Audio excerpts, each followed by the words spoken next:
Okay, so welcome everybody. This is sort of a full room. I'm Richenbacker. I think I know almost everybody, so welcome. I think our lunchtime closed yet.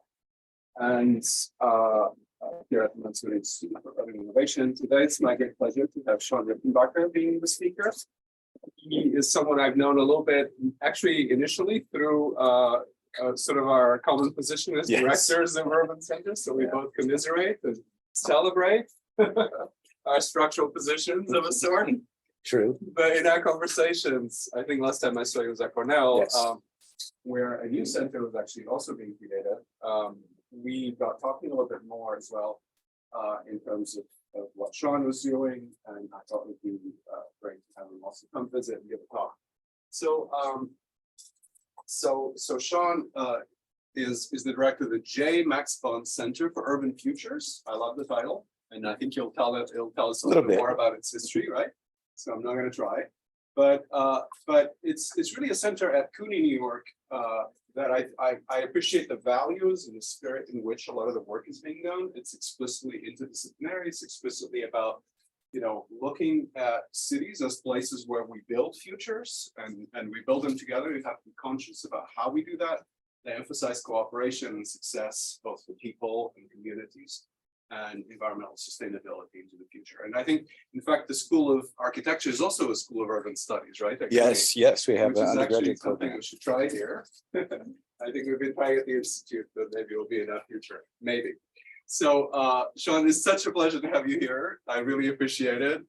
And I think Shawn will be here today. Some of you already have seen him. But if you have an interest, please reach out. And I think you're okay taking questions. Oh, absolutely. Yeah, sure. So you'll see some examples mostly of work in New York. Shawn has a background in architecture, so his graphics, I have a better graphic envy. They're very beautiful and compelling. But you also see examples of the spirit of the work. I think that's very interesting and should be inspiring to us. Shawn, thank you. Well, thank you. Thank you, Luis. I want to say, one, it's a pleasure to be here. Thank you for allowing me to share my work with you, spend some time with you. Really, I'm going to think of this more as a discussion. We're going to share some ongoing work. And before I do that, just a little history on the center. So J. Max Bond, well, first let me talk about City College. So CUNY is the City University of New York. City College is the flagship institution of that larger system, which includes 28 colleges all throughout the 5 boroughs. And we are also the School of Architecture, Public School of Architecture in the city of New York. And that's somewhat significant in the sense that out of all of the, even the tri-state area included, there's very few public institutions in the field, us being one of them. And then this research center that is affiliated with it makes it sort of unique in the context that we think of the work as public service work in that regard. So who it's named after. So this is J. Max Bond, this gentleman right here with some of his colleagues. He's also credited amongst many circles with being the creator and founder of one of the first CDCs, Community Design Centers in the nation in the late 1960s. The name of that organization was ARCH. It was the Architects Renewal Committee of Harlem. You might get a glimpse of that background there. That describes a little bit more of that context. Another sidebar story, in 1956, his roommate, he was in School of Architecture at Harvard, drove across country with his brother and college roommate to work for Paul Revere Williams, another significant figure in the world of architecture, African-American architect, greatly successful practicing in Los Angeles. So this was some of the work that Max and the ARCH organization were doing in the 1960s. This is a site in New York City, massive multi-block site that was in control. The land was part of a kind of city portfolio of land along the Harlem River, former industrial area. And if you think about the early days of considering how to densify cities and do it equitably, and even perhaps the initial inkling of how density might serve as a measure of environmental planning, right? So to sort of take the pressure off of suburbs by creating density around transit-oriented development. This was one of those projects, and a highly contested project in terms of how it should be designed. Max and his team worked alongside with and then against the city planning department, who had their own plans and how this project should play out. And so this is some of that work. They produced their own study. And in this study, you'll find some early attempts to, by the field of architecture, particularly that field that was concerned with public engagement and public representation, tried to introduce some early signs of what you might call urban data relative to the specifics of this community and what their needs might be. And then also some early environmental data about its proximity to the river and highways and transit and things of that nature. So the center today continues that theme, perhaps with a slightly different trajectory. We live in a very different time from the 1960s. And so we don't really execute master plans, of which that might have fallen to the category of. But really what we try to do is leverage urban data to kind of tease out some hypothetical maybes. So part of the title of this talk, what if? And interrogate those policies to see if they're meeting published and or target projections. And part of that hunch is that living and operating in New York City over the last 30 years or so, we've seen numerous things like rezonings go into effect, and the city produces all these projections of the benefits, the environmental impact as well. And now we feel that within that 25-year span, we can start to go back and look and see if those measures have been met or those projections have been met. And if not, why and what was happening in that regard. So some of the research, so Luis mentioned that we're highly collaborative in that sense. So we are in the School of Architecture, but we have faculty members from the Grove School of Engineering, Computer Science, the Colin Powell School, which includes the Economics Department and the Social Sciences Department. And so a number of people are collaborating with us, some urban planners, some environmental scientists as well on a number of these projects. And then we just started to collaborate with the private sector in some regards. So this is just a snapshot of some ongoing work of some small business research we're doing in Harlem to kind of understand how the built environment situates and or manages the growth and or contraction or shrinkage of small businesses. When you hear small businesses in the context, I think of even Chicago and urban cities, there's sort of this sort of romanticized version of the mom and pop shop. And politicians often speak about how it's important to support them.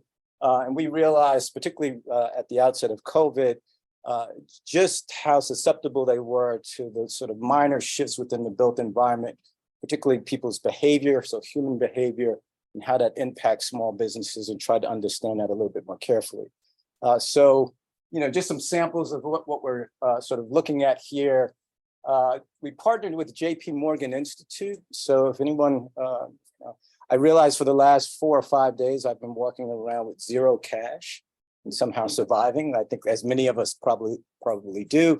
And so every single transaction that I engage in is recorded somewhere. And JP Morgan has, if you have one of their credit cards, or even if it's a Visa card, they have the ability to kind of track that it's anonymized, as you all know, I imagine. But in any regards, we were given access to about 2 million customers within the tri-state area, the core statistical area, including some parts of New Jersey and Connecticut, and some counterfactuals, you know, in terms of what was actually happening with businesses via zip code. And this has sort of grown into a time series study just in terms of how small businesses have been performing. And we're trying to now find the signals by which we can determine the health and or risk that small businesses may be under, including changes in human behavior like online purchasing, right, which is a huge threat to small businesses. And so working with some professors over at Colin Powell in the computer science department, my colleague Michael Grossberg, we're starting to do some PCA analysis, trying to understand similarities across zip codes, but also starting at a larger perspective across boroughs. So some of this ongoing work that we're doing just now. So I'm going to shift a little bit into a slightly different context of understanding the built environment relative to established markets, as well as what we might think to be emerging markets, or the potential of emerging markets that might be able to more equitably distribute the built material, namely affordable housing, in contexts where that production is proving to be quite difficult. So these are all just recent headlines. I'm sure you've all heard at some level the kind of housing crisis that the country is in. New York perhaps is, I think, outside of San Francisco, one of the leaders in terms of that crisis, in terms of the shortage of housing. And so solutions are really, really kind of critical at this point. And the Bond Center, as well as other centers, are certainly looking at this. And we're taking a slightly different view on this, somewhat, I won't say cynical, but somewhat critical of the presumptions made about cities in terms of how they're built. But we sort of look at the context of New York City as a real estate state. So this is a concept brought up by Samuel Stein, who writes a book on the real estate state and how that came about. And so in that regard, we're looking at the built environment as a market, as well as a context by which we all sort of understand the history and the trajectory of how cities are built. So just going back very quickly in time, you all should be familiar with these maps. These are the homeowners loan association maps that targeted areas for investment, as well as signaling areas that will not be granted loans in this regard, the loan organization.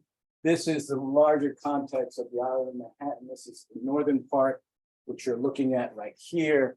And this amount of red is all of the areas that were so-called redlined, and that investment would not actually be made. And if we look back in time, the imprint of that decision still exists today in terms of the amount of development in these areas. These areas. I'm curious also this extension to the Lower East Side, right? Oh, certainly. So, yeah, so this is East Harlem here. This area, interestingly enough, is where Lincoln Center is, and that has been redeveloped through kind of slum clearance programs of the federal government. So quite a few of these neighborhoods have changed over time through investment. And so again, this is why we're sort of looking at this geographically as contextual in terms of neighborhoods, but also as distinct markets and how they behave relative to both the political, but also financial world interest. Some of the secondary impacts of redlining that are again felt today is this thing called the unbanked. These are populations that exist throughout, in the case of New York City, including, this is not the 5 boroughs, but this is the borough of Brooklyn, Staten Island over here, Island of Manhattan here, and those are the areas of consideration. And when you look at the map, it points to the highest percentage of the population across these districts where there's households that are unbanked, meaning they don't have any bank accounts. When we talk about credit card transactions, that's probably not happening as well. And these are lasting effects in some regards to the disinvestment or lack of investment that those redlined areas were seeing. Another interesting note that perhaps from the early 2000s, and in particular now, and just driving around Chicago recently, seeing all of the construction, one thing that goes unnoticed is that while we see cranes everywhere, particularly in our cities, the market is also in the business of renovating or taking units of housing off of the market And that goes unseen. You have to sort of dig very much so into the data to kind of realize that units that are either being combined or taking off of rent rolls are simply not showing up in the overall unit count. And so what happens in addition to the historical disinvestment, contemporary markets have a tendency to kind of hoard these units, reorganize them, basically take them out of circulation, producing a loss of units, even while you see what appears to be construction patterns happening throughout. So in the case of our study area, Harlem, 831 units over a 3-year period were lost. We presented this information to some of our community boards that we work with, and the surprise was genuine, right? They didn't really kind of understand how this could be happening. Question. Were representative of the wider trends, or was there some sort of spike between these ways? No, so there was, I would say 2015 through 2018 was not necessarily a boom period, but a progressive period in terms of construction, which makes it more of an anomaly of that how you would see the loss of units while the market seems to be doing so well, right? Why would you take this? And I think in some, we'll get to how the market behaves in some regards to these opportunities and how we're trying to understand that and make some other projections. What's happening, maybe you're going to tell us, but is it that people are making units bigger and taking some units out? So it's a variety of things. So without getting too much into detail, there are apartments that often have rent regulations, they're rent controlled, and those are for a period of time. Part of those regulations have stipulations that if there's a vacancy over a certain period of time, it can be removed. Improvements can allow you to increase the rent. And to do those things, owners will they have a number of practices by which they move tenants to a different apartment, hold on to that apartment, go through renovations. But once that apartment doesn't have any tenancy, it gets listed as a vacant apartment. And then after a period of time, if that vacancy doesn't come back online, it starts to show up in these numbers. People sometimes combine apartments as well, so 2 become 1. And then speculative practices in the market also generate the similar pattern where a sponsored unit, meaning the owner of the building, will go in and literally try to combine 2 units and then put it back on the market. So then there's a loss count. Do you think that there are differences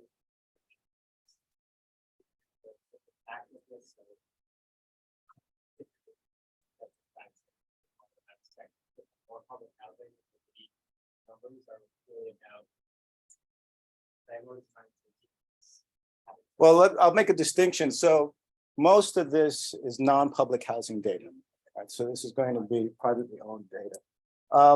The availability and turnover plays a big role in how these numbers start to oscillate through certain communities. So it's private data, but I was non-public housing. Mm-hmm.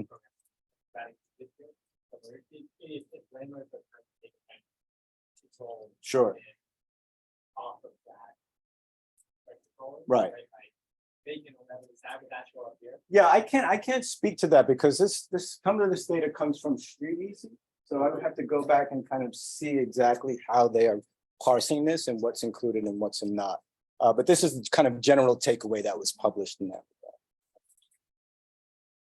So in correlation to that, if you sort of follow the trends from, we don't have to go that far back, but I would say the 1940s forward, other interesting aspects of how the market is performing come to light. And so public investment in housing we see exist in the 1960s. The private market, and this is this idea about looking at these environments as a real estate state, starts to kind of really sort of show its presence in the late, at least 2020 and beyond, but also in the early 2000s. The number of properties that are raised to actually make room for new development, which talks about the limited resource of land, and then non-for-profit. And then this nonprofit category, this is something that we've been trying to examine a little bit. We think that that is indicative of a class of developers that are in the business of affordable housing, which is a small group. And not a whole lot of attention has been paid to them in terms of what they provide to the city. Increase in prices, I don't have to go over that. That's sort of universal. I think we all know what's astonishing is just the rate of the increase. Okay, so median rent and wages compared, and I'm going to fast forward a little bit because I know we don't have a whole lot of time. So we're using all of this as a kind of background to interrogating some zoning policies relative to a specific area in Manhattan. It's Community Board 9 and 10. This is West and Central Harlem. You'll see this in a minute.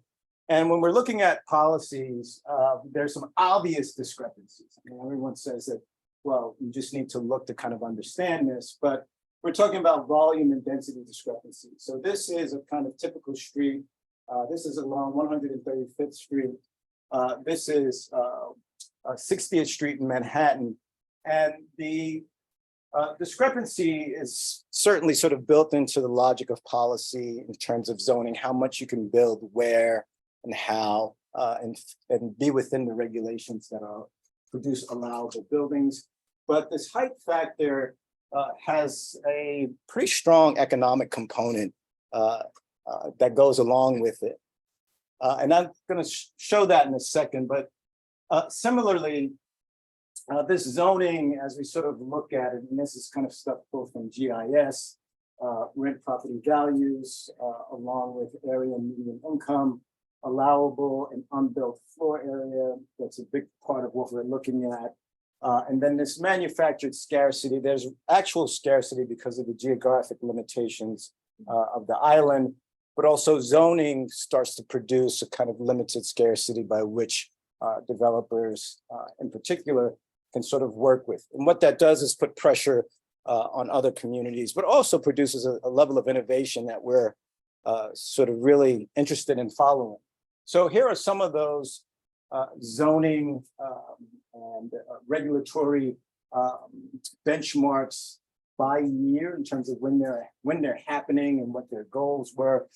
So what's called new law tenements, and there's some of these building typologies in Chicago, but New York in particular has a lot of these pre-war buildings, the post-war modernist building, which is the tower in the park.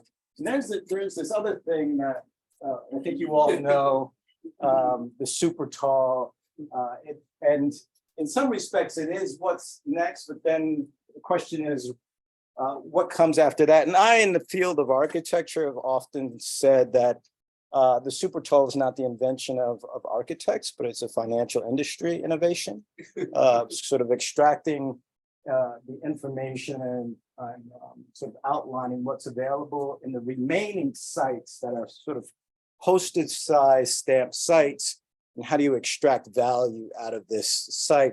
And then how do you, I'll go as far as to say, manipulate the zoning regulations to tease out this innovation and test it in the real world. And now you see the product of that testing. Won't go into the details of some of its innovation, but it's impressive.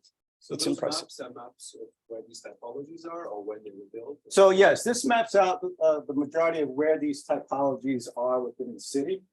And this was a huge building period here, post-war buildings, which again, these in many instances also do represent, in this case, the federal housing's effort to build public housing that you start to see throughout. So just to point out here, efficient use of infrastructure, land, and there's this thing called air rights, which is it's not very well known in the general public, but it's a super, super complex concept of unbuilt floor area being transferred throughout the city to help build some of these larger super talls, this new model of building that we currently now have. And there's a distinct correlation between the value of a property based on its height relative to its neighboring context. And so this is this thing called the skyscraper profit index. The graph shows that total height is strongly correlated with profit. So there's some discrepancy or inequity in terms of how the distribution of building volumes even supports a community in one way or another. And then how, again, the transfer and zoning and air rights, zoning mergers and air rights combine to create this new model.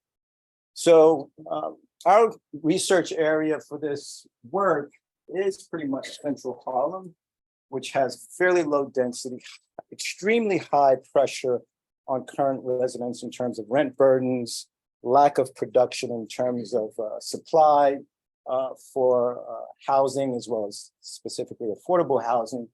And that if you look closely, the investments that are being made in those developments are capital and extraction that go out to what appears to be these organizations or entities that are certainly outside of the community. And this isn't anything surprising to most people, but it only points to the magnitude of the problem by which the community has very little power and engagement on determining their future.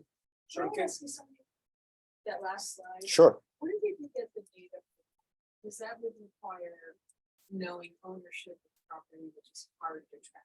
It's really hard. So this is basically tracking the LLC to a business address. That's all it is. That's all it is. So Yeah. this is ownership. This is also, or is also investment. This is the registered ownership to these development properties and their business addresses Okay, that happen to be. so you're making the assumption that that LLC business address is really there, like the LLC. Sure, right.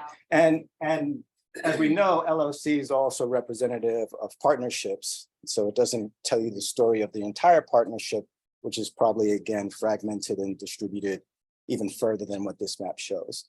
So this sort of generally points to just the extraction model that all throughout New York, Harlem in particular, the investments that go into communities are usually extracted right back out.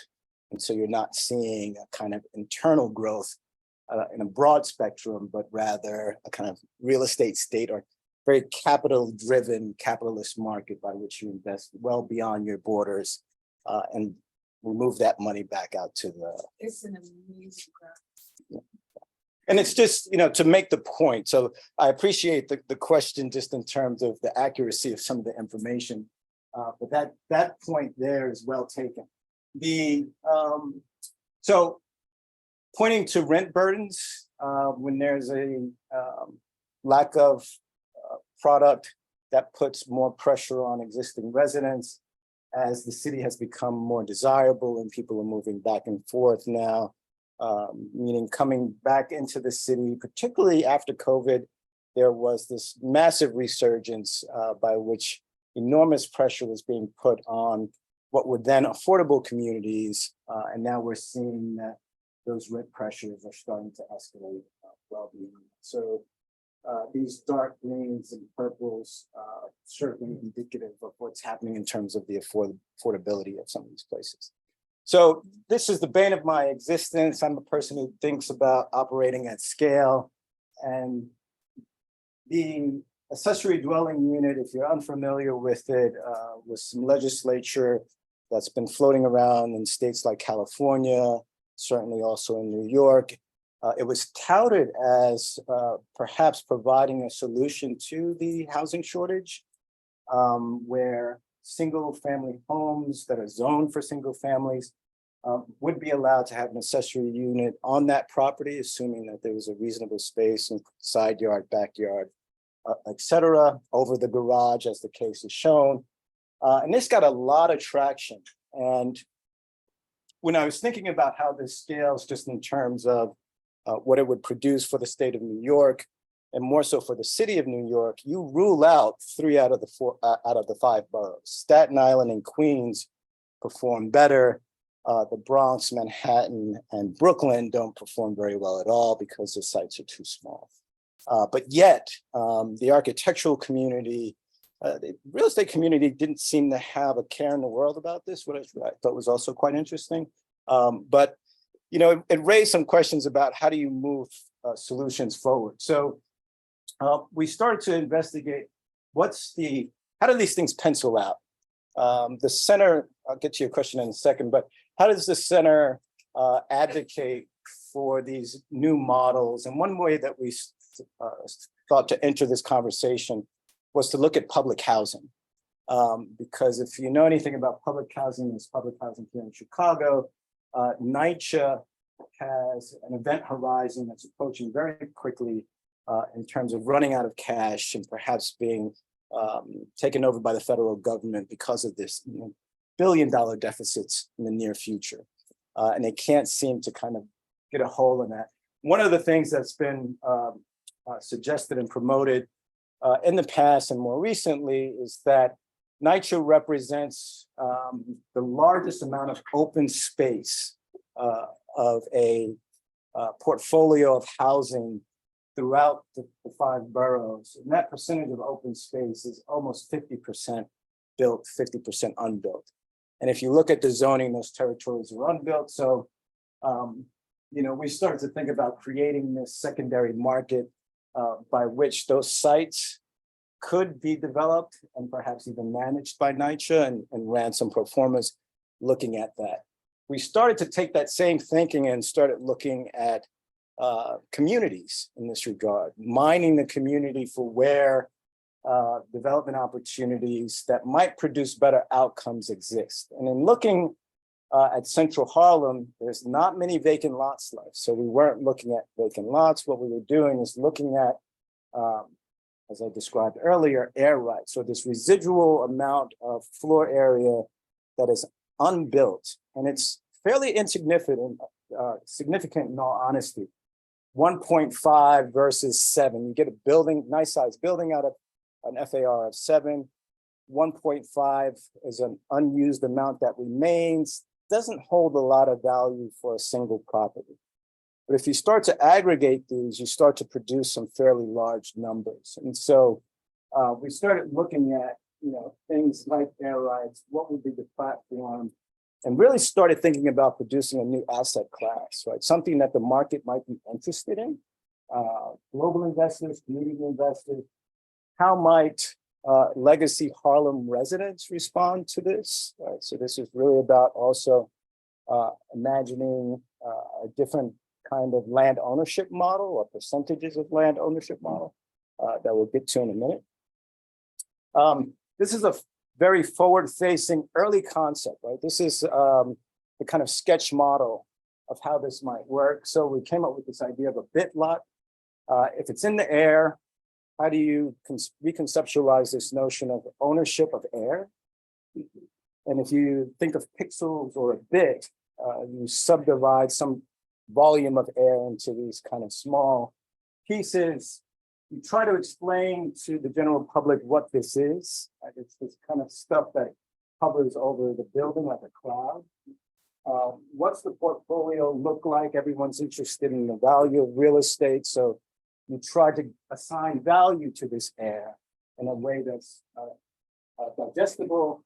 And then how does this thing evolve in terms of what we know is the highly contested public review process of a project?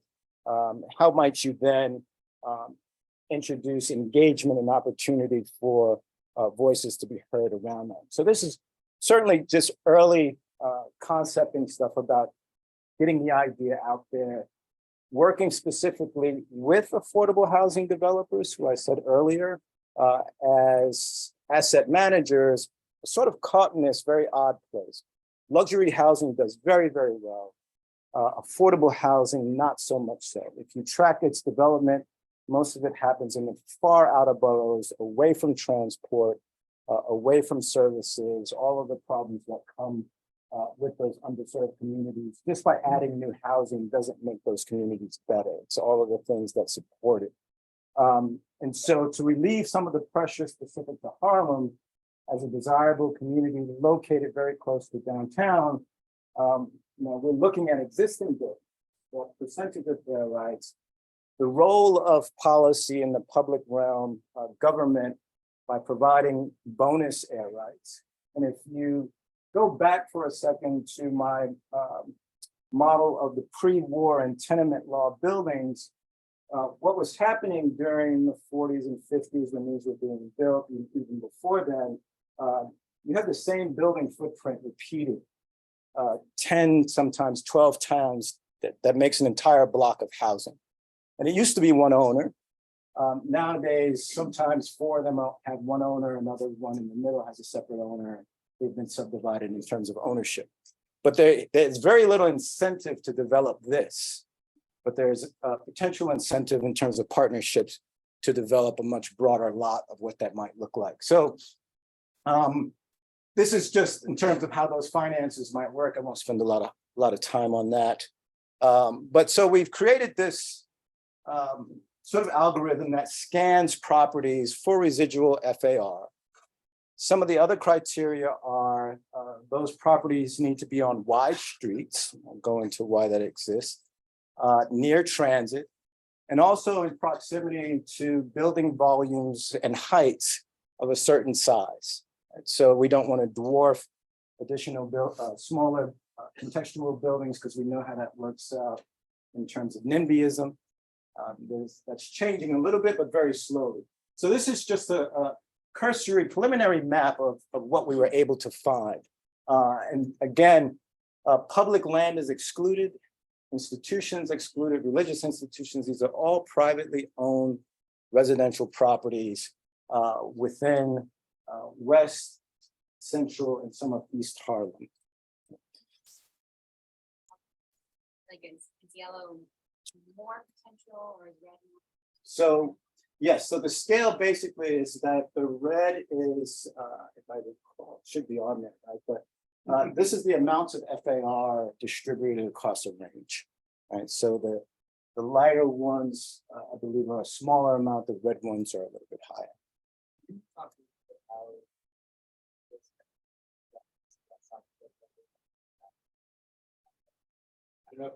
We're going to get there, yeah, because there's an investment strategy that sort of brings this money back, right?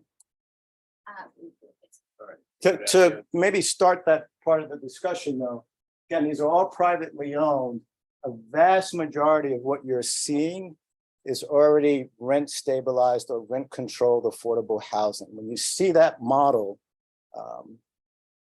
like this, particularly in the context of Harlem, there's a very high percentage chance that that property is already affordable housing development, right? Managed by an entity that, in terms of the portfolio performance, is not doing gangbusters. They, besides taxes and building maintenance costs, and again with the rent regulation. So we're kind of sensitive to both sides of this market, the user, but also the owners in this case. And thus this idea of this kind of mutualist market that we're trying to create. So this is going to better explain how we kind of identify and target this and kind of put this into action. When we were first talking to developers, they had no idea how to visualize this. So again, try to give them some information about how it actually works. So this is the leftover FAR that's quantified. Property owners have an opportunity to engage this process or opt out. Obviously, you won't get full participation. The excess square footage is then collected, transferred with some community engagement. Which sites are sites that you would permit this on, ideally? That additional square footage should and would exceed what is allowable. Therefore, you have the city introduce a bonus. And here's what we think is the kind of key, kind of exceptional opportunity that's embedded in this. When you talk about New York City development, even for luxury housing, number one cost secondary to construction based on size is land acquisition costs. But if we eliminate the land acquisition costs, now we're talking about air rights acquisition costs, which is no cost. So if you can remove that from the pro forma, you have a better chance of actually flipping what is a standard model, I think, throughout the US. I know here in Chicago, it's 25% affordable, 75% market. Those numbers simply don't add up by the time you address the need over time, which is our previous study. But if you flip that model in the context of an offering like this, without land acquisition costs, you potentially could do a 70% affordable model, 30% market to kind of balance out the pro forma and have this pencil out for both the market concerns, right? So the real estate state concerns versus the community concerns in terms of affordability. And this is not without its detractors in terms of what it produces. I'll just say that outright. This is the most kind of heavy-handed, benign way based on the current rules and regulations. So, you know, you get something, some potential massing like that. This is some kind of unfortunate version of the super tall when things go awry without considering some of the other potential pitfalls. And then you do something like this and you end up with the sky exposure plane. Not particularly ideal and not what we're sort of suggesting. The rules would have to be amended if this were to go into effect. So this is just some quick experiments in terms of how this sort of plays out in different scenarios. In the case of smaller scale, individually owned properties, there is a likelihood that something like this could potentially be of interest to them, similar to the ADUs, right? So if you're going to allow property owners of a certain type to benefit from their land tenure and ownership, how could you not give other properties the opportunity as well? So this was thought to kind of balance out that inequity. And then at the larger scale, right? So these are actually real sites. The cartoon perspective drawing is on purpose to kind of disguise its presence. But this is 137th Street. This is Broadway. This is in West Harlem. Continuous property, that is the model with this sketch of this additional volume on top. We've interfaced with two interesting aligned industries, the modular construction industry, as well as structural engineers who basically describe the new infrastructure or structure required for this is similar to an oil deck, oil rig out in the ocean, where you build a platform and you build up, you don't really have to even touch the existing building. You'd find these buildings have air shafts and light wells and extensive rear yards in many cases, by which could be these new corridors for access. We remain sort of agnostic in terms of how this plays out. We simply believe that let the market prove their worth in terms of pricing these out in terms of buildability. But just about every other week, we continue to field calls from the modular industry who feel like their industry is perfectly suited for this and they would love to kind of take this on. Shawn, I love the green roof, the previous one. But what's the airship and the tube?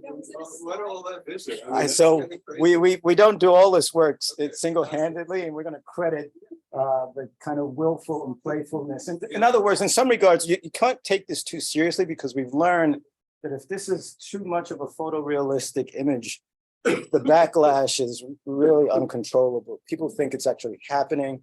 And so this is very intentional to kind of diminish the idea that these are, you know, we haven't yet had conversations with this owner. And so, I don't know if they've seen it.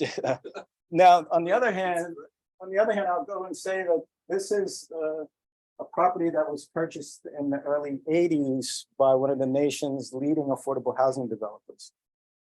This is 135th Street. There's a 14-story Harlem hospital just outside of view here, and there's about a 12-story spire to a YMCA just over here. Very wide, notable historic street in Harlem, notable property as well. And in this case, again, less so much the image projected here, but the diagrammatic image and how this might potentially play out. And in terms of operating at scale, in contrast to the accessory dwelling units, the numbers that we're getting here are pretty impressive.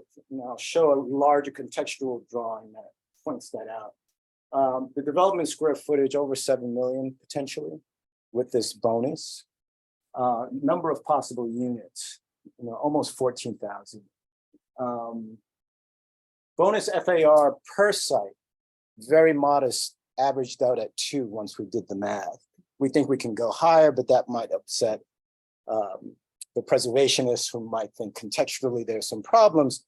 And so here, an introduction of what are standardized unit types. Right? We didn't want to go as far as to talk about communal living and all of those sorts of social experiments here. We wanted this to kind of play into the interest of the market that dominates what we end up seeing on a day-to-day basis. Again, heavily contested issues around area median income and how and what is considered affordable. We tried to take that into account too when we were running these performers very generally. Obviously, anyone interested in this would do this themselves and would have their own take on the final outcome. 135th Street was that last image that I showed. And so very quick pro forma just in terms of what the numbers we were getting back from the industries that would do the work, the construction. Again, remove some land costs out of this and start to see very reasonable ROIs in the end, at the end of the day. Not like the super talls, obviously, or luxury development, but certainly reasonable. So here's a map that goes, falls in line with the square outlined map of Northern Harlem that I showed at the beginning of the talk. These new sites fit that criteria that we were talking about earlier: wide streets, close to transport, certain amount of density that already exists within those areas, and came up with this kind of distribution model in terms of how it might work. Everyone has always said that, this isn't, we don't think of this as an incredibly novel idea. It just makes sense to kind of use what remains potentially. And there's very much a strong pushback against the super talls, scale, new development. New York has gone through 3 rezonings that are essentially upzoning, meaning everything is going to get bigger. But those are essentially on lots that are available for development, or they require demolition and new development. We're making the assumption that and to qualify for this program, you would have to leave your existing building affordable. Tenants could stay in the building, so there's no displacement. And then this construction would reach a height that would be agreed upon by what is essentially the community boards who have control over these types of variances and land use proposals. We've also said we've seen this before, or at least some of us have. This is not terribly great. That's perfect. We've seen this before. We've been using this imagery in addition to some of the speculative imagery, which continues to be worked on in terms of these caps, which are mansard roofs that exist in 19th century Parisian multiple dwellings, as well as in London. Very iconic and in fact, similar in scale when you think about it. And the utilitarian nature of American architecture, in this case, particularly urban architecture, is without this. So we have these flat roofs. And in all fairness, if we go back socially, these were often servants' quarters. Right? It's hot up there. You had to travel back down to the apartments to service them. And over time, they've now become this iconic part of the urban fabric of these cities. And we think that the evolution of the existing context of New York is ripe, not for demolition and rebuild, but for this kind of additive process that is paying attention to the needs of an underserved real estate market, those affordable housing developers, meets the concerns of a conservative financial industry, and then potentially meets the concerns of adding much needed unit counts to neighborhoods that, for whatever reason, and we haven't yet figured this out, I don't think we ever will, the discrepancies that lie between how zoning is applied to one neighborhood versus another And a lot of that has to do with preservation, which we have our own issues with as well. So I want to thank this group here. There's a bunch of people that we worked with, but wanted to offer this as something contextual. The city of Chicago had the fortune of having dinner with Maurice Cox, who's Chicago's city planner, last night to talk about some things, and thought that this was appropriate to show here in Chicago and share with you and have a conversation and get your feedback. All right. Thank we you. have time for a few questions. It strikes me interesting that when you have less space, you have to have more imagination, right? Surely, absolutely, absolutely. But yeah, so maybe you can start there. Jordan, you can start with the first. Sorry. Yeah, thank you for the excellent talk. My biggest question is, how does your proposal address these issues of extraction, the holding units from the market, et cetera, that you have highlighted? Yeah, sure. So typically in any scenario where you are seeking a variance to existing land use regulations, you have to qualify. So as an owner, it opens you up to the inspection and interrogation process that is customary in doing any development that includes public resources for public benefit. So I didn't get into a bunch of information about the tax credits that might be applied to these properties, reducing the annual tax burden on these developers.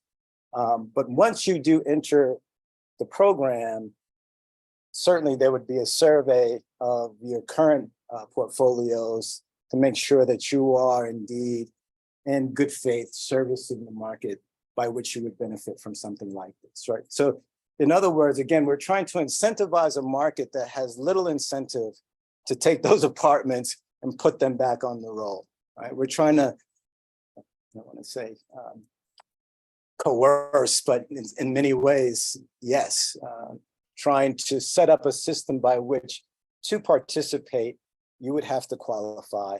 That qualification is also endorsed by the local community because the super talls and what Municipal Art Society calls the accidental skyline, meaning that it seems like no one saw it coming.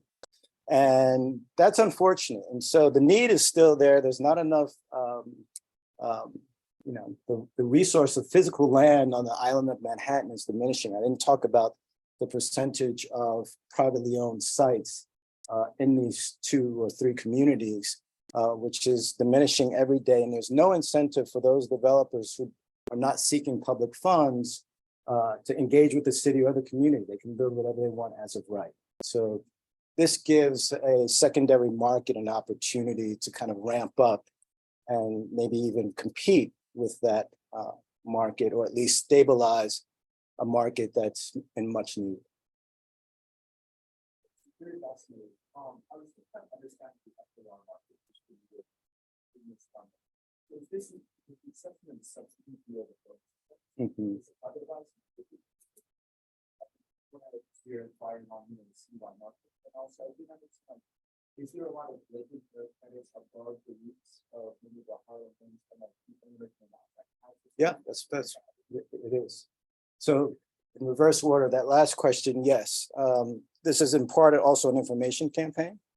There are owners of these tenement buildings, and these are small owners. These are not corporations that are holding these. This isn't like Blackstone and purchasing a portfolio of single family homes. Some of these are one owner entities, building by building. So there is the part of herding the cats, but again, incentivizing them. You now have new values, so come talk to us. And I am not a city official, nor do I aspire to be one. And so they would have to figure out how this parses out relative to the opportunities and who the players are. But obviously new LLCs would be formed, in all likelihood, new partnerships that establish the right to do this. Well-known developers, as is the city's protocol, typically they want to know that you can complete the task. And so there are some larger affordable housing developers that we've been speaking with to get their input on this, because they would more than likely shepherd the smaller building owners through the process. And then lastly, the FAR market, there already is one, but what's currently not, there's not a whole lot of value to this particular segment of the market, but it exists. And so we want to add value to that market, publicize this opportunity, both with the caveat that mandatory inclusionary housing in New York, which is public funds given to private development to provide affordable housing, those numbers are not tracking well, meaning they're not meeting the projections, not even close. The scalability of ADUs, I don't even like to have the conversation, quite honestly. Just look at it for what it is. What other markets potentially could exist that don't currently exist? So it's this aggregation model.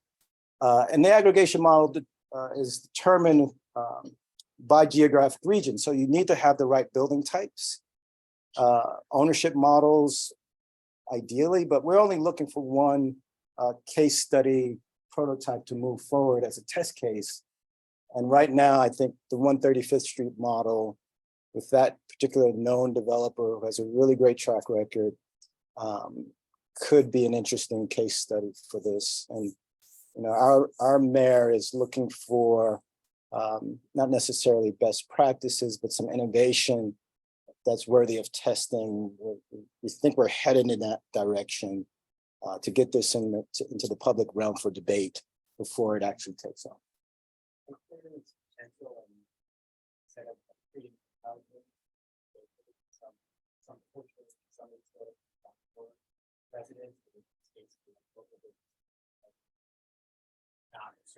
Right. So the criteria list is rather long.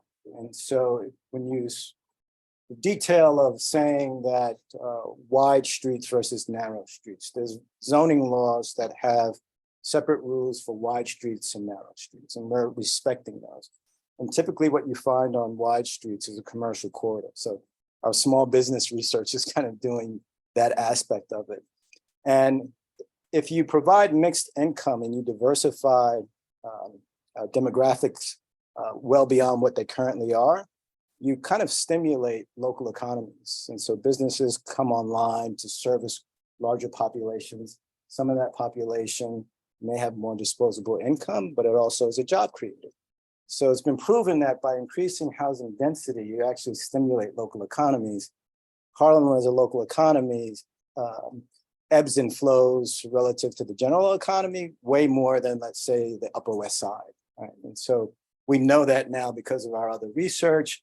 This is tapping in, becomes a long sort of list of things that might happen in terms of the knock-on effect. But there's a lot of benefits to increasing density without demolishing, particularly the most thorny issue of public support, which again is a major roadblock for a lot of innovative ideas. You know, and so we're not unaware of that reality and trying to plan for it in terms of how we articulate the opportunity.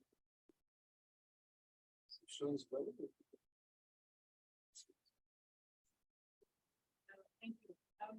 You just mentioned the mayor, and I was wondering if you can say words on how city officials have kept it. Okay, so former council member Udanis Rodriguez, who's now the head of the Department of Transportation in New York City, used to be council member for Community Board 12.